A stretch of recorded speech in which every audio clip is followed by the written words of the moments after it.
अस्सलाम वालेकुम guys, welcome back to my another video lecture. आज की जो वीडियो लेक्चर है वह हमारे पास एवापोरेशन प्रोसेस के बारे में।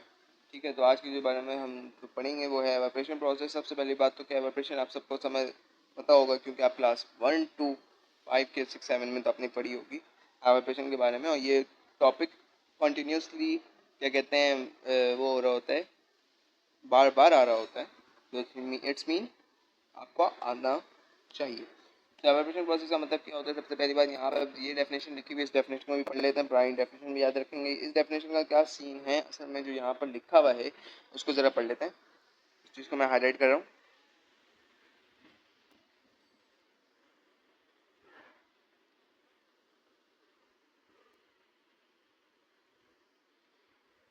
The process in which water changes from liquid to gas और in vapour form, that is called evaporation. Water जो कि लिक्विड के अंदर चेंज हो जाए, गैस में चेंज हो जाए। फॉर एग्जाम्पल आपने एक आइस ली, लाइक ये एक आइस है जिसको मैंने रेड क्रिएट कर रहा हूँ, जो कि डार्क ब्लू कर देता हूँ। ये एक आइस है, ठीक है। इस आइस को हमने पहले सॉलिड लिखा हुआ है, ये एक तरीके से सॉलिड है। इसको मैं इधर लिख देता हूँ। सॉरी, ये थोड़ा सा टाइम लगेगा, बट इन दिस केस आपको समझ आ जाएगा। जिसको मैंने एस लिख दिया वैसे कि ये सॉलिड है, ठीक है। अब मैंने बोला इसको लिक्विड के अंदर कन्वर्ट करना है, तो मैंने क्या करा कि इसके नीचे बर्नर लगा दिया। फॉर एग्जांपल मैंने बर्नर कैसे लगाया, मतलब कि मैंने इसके नीचे इसको हीट प्रोवाइड कर दी। तो हीट मैंने ऐसे प्रोवाइड करी, ये समझने हीट है, ठीक है। ये हीट है जो कि इसको पहुँचा रही है हीटिंग, ठीक है, हीटिंग वे पे। अब मैंने क्या करा कि इसको जब हीट प्रोवाइड करी, तो उसके बाद मैंने बोला इसको लिक्विड के अंदर कन्वर्ट करना है। तो लिक्विड के अंदर इसने पानी की तरह बिल्कुल कन्वर्ट कर दिया इसको।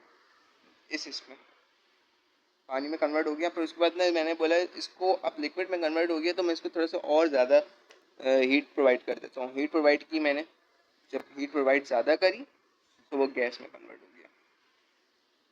जब वो चीज़ गैस में कन्वर्ट हो गई, so it's mean that is known as evaporation, and this is one of the process. ये एवापोरेशन का प्रोसेस था, ठीक है।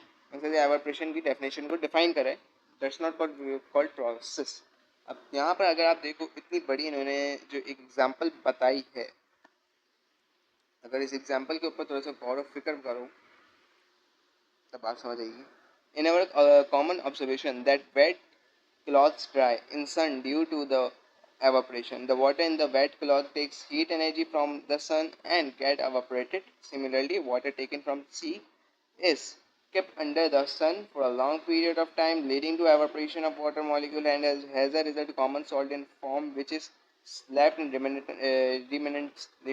In this whole process, we mostly notice that the water placed in the pot disappears slowly, and it is because of evaporation process. भाई हमने आपको कहते हैं जब धूप में कपड़े सुखाते हैं, तो ये पूरा एक वही वाला इन्होंने क्या कहते हैं बताया आपको, एक मुकम्मल तरीके से एक पूरा इन्होंने वही चीज़ बताई है कि क्या क्या हो रहा है और इसमें क्या हो रहा है। और मैं आपको इसकी वीडियो भी दिखा देता हूँ, वीडियो भी आपको बीच में इसकी दिखा दूँगा, ठीक है। एंड जब आप एंड में बिल्कुल देखोगे, एंड टॉपिक होगा, टॉपिक जब एंड होने लगेगा तब मैं आपको इसकी वीडियो डिस्प्ले कर दूँगा, ठीक है। लेकिन ये इन शॉर्ट मैं उसके वीडियो के थ्रू आपको जब दिखाऊंगा तो वो ज़्यादा अच्छा समझ आ जाएगा। इन शॉर्ट मेरे अभी इसको क्या कहते हैं, इसके ऊपर इतना बड़ा जो लिखा हुआ है ये सब आप याद करो और एग्जांपल लिख कर, एवापोरेशन लिख कर डेफिनेशन लिख के एग्जांपल लिख दोगे। बाकी मैं इसका आपको पूरी वीडियो अभी डिस्प्ले करूँगा, आपकी स्क्रीन पर डिस्प्ले होगी, ठीक है। जब नेक्स्ट टॉपिक पे आ जाते हैं एवापोरेशन का, जो कि हमारे पास है differentiate between boiling point and evaporation. Evaporation और बॉइलिंग पॉइंट में क्या डिफरेंस है? दोनों के अंदर मेजर डिफरेंस है। सिंपल सी बात है, कौन सा डिफरेंस है? It take place without supply having a external heat source. यहाँ पे मैं इसको, जिसको मैंने रेड कर देते हैं, रेड पॉइंट से पॉइंट आउट करता हूँ। It take place without supplying having external heat source. ये सप्लाई एक्सटर्नल हीट सोर्स के विदाउट एवापोरेट होता है, और इसको हमने क्या कहते हैं एक्सटर्नल हीट सोर्स देनी होती है। It only take place without on supply external heat source. ये भी अपना क्या कहते हैं, इसको हीट सोर्स देनी पड़ती है। यहाँ पे क्या होता है, it occurs any to temperature below the boiling point, दो टेम्परेचर में बिलो होता है, it occurs only in the cutting temperature that is called boiling point. ठीक है, दो टेम्परेचर उसके कौन कौन से बॉइलिंग पॉइंट के टेम्परेचर पे बिलो होता है। ठीक है, ये वाली चीज़। It cause cooling, it doesn't cause cooling, ये कूलिंग नहीं होता। It relatively slow, it relatively fast, it take place only at the liquid surface, it take place only throughout the liquid surface, no formation of bubble, bubbles are formed. अब जैसे यहाँ पर इसको बहुत अच्छे से डिफाइन कर दिया गया है इस पिक्चर के अंदर, difference between evaporation and boiling 9.5। यहाँ पे आप देख सकते हो बॉइलिंग में बबल्स फॉर्म हो रहे हैं, एवापोरेशन में वो सिर्फ कूलिंग वगैरह कर रहे हैं, बबल कोई फॉर्म नहीं हो रहा। ठीक है, जैसे इन्होंने ये पूरी बात बता दी इसके अंदर।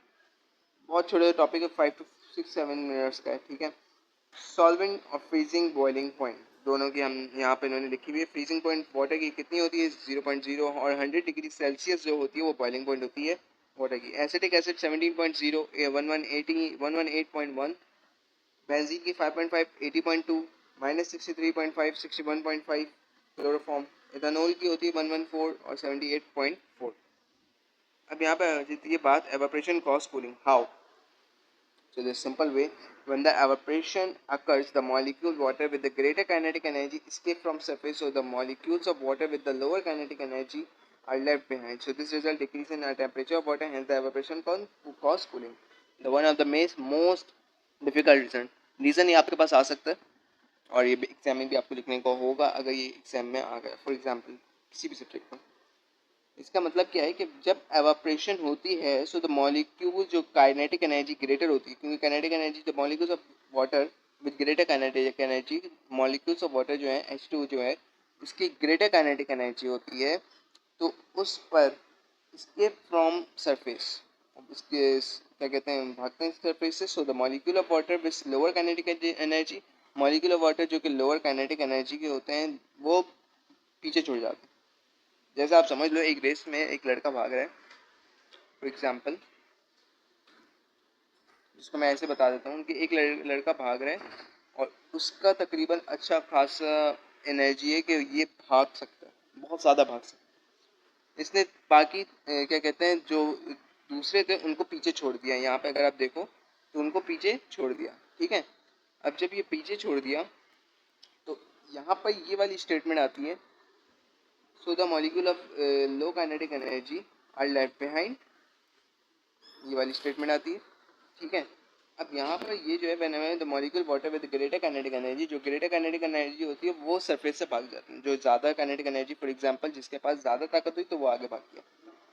इसी तरह रेस में भी, अगर रेस की बात से मैं आपको समझा रहा हूँ, सो रिजल्ट में क्या होता है कि decrease in temperature of water, water temperature जो होता है वो डिक्रीज हो जाता है और फिर उसके बाद एवापोरेशन कूलिंग करना शुरू कर देता है। You feel cold when come out directly under the heavy wind after taking bath. This is due to reason. आप बहुत ज़्यादा फील कोल्ड करोगे, बहुत ज़्यादा कोल्ड महसूस करोगे जब आप डायरेक्टली हैवी विंड में आओगे रेन के बाद, मतलब बात लेने के बाद। मतलब फॉर एग्जांपल आप नहा रहे हो आपको, तो मकसद कि आप जैसे ही मकसद कि you feel cold when come out directly under a heavy wind after taking bath. आप डायरेक्ट ही मकसद के बात लेने फ़ौरन के बाद ही आप आ जाओ किसी भी इवेंट के ऊपर। फॉर एग्जांपल जैसे आपके घर के बाहर अब बारिश हो रही है, बहुत तेज़ हवा चल रही है और आप नहा रहे हो, तो इट्स मीन आप जैसे ही बाहर आओगे तो आपको सर्दी लगना भी शुरू हो जाएगी, क्योंकि आपका बॉडी टेम्परेचर जो है वो क्या कहते हैं बढ़ जाता है। ठीक है, अब यहाँ पे इन्होंने लिखा भी है, this is due to reason of the water molecule with the greater kinetic energy. इसका रीज़न क्या है कि मॉलिक्यूल्स, वाटर मॉलिक्यूल जितने भी हैं वो ग्रेटर काइनेटिक एनर्जीज रखते हैं।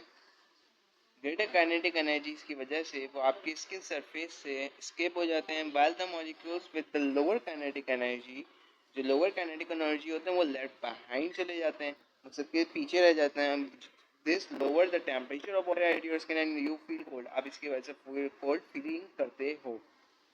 ठीक है, अब मैं सम लिक्विड्स यहाँ पे जो एक चल रहा है, some liquid have a low boiling point due to the which they change from liquid to vapor, where are easily called the ordinary temperature, and these temperature are called volatile temp liquids. Volatile liquids में उसमें क्या बात समझ आती है आपको कि some liquids, ऐसे कुछ liquids हैं जो कि low boiling point रखते हैं, due to which they change from का लिक्विड, किसकी वजह से? लिक्विड इनटू वेपर फॉर्म के अंदर चेंज हो रहा है। सो ये easily ordinary temperature and this liquid are called volatile liquid, ये वॉलेटाइल लिक्विड है।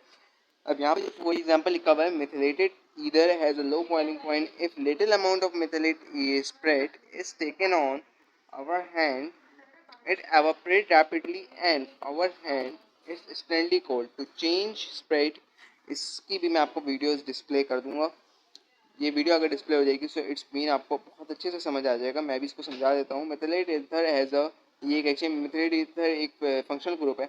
एज लो बॉइलिंग पॉइंट, बहुत लो बॉइलिंग पॉइंट है। अगर little amount of methylate spread taken on our hand, अगर थोड़ा सा लिया जाए सो इट एवापोरेट्स रैपिडली, बहुत तेज़ी से एवापोरेट हो जाएगा। आवर हैंड फील्स कोल्ड, बहुत ज़्यादा कोल्ड होना, हम ठंडे ठंडे हाथ हो जाएंगे। To change the speed of liquid to vapour it requires a latent heat. Latent heat मैंने आपको प्रीवियस चैप्टर में अपने पढ़ा दिया, तो वो आपको याद ही होगा।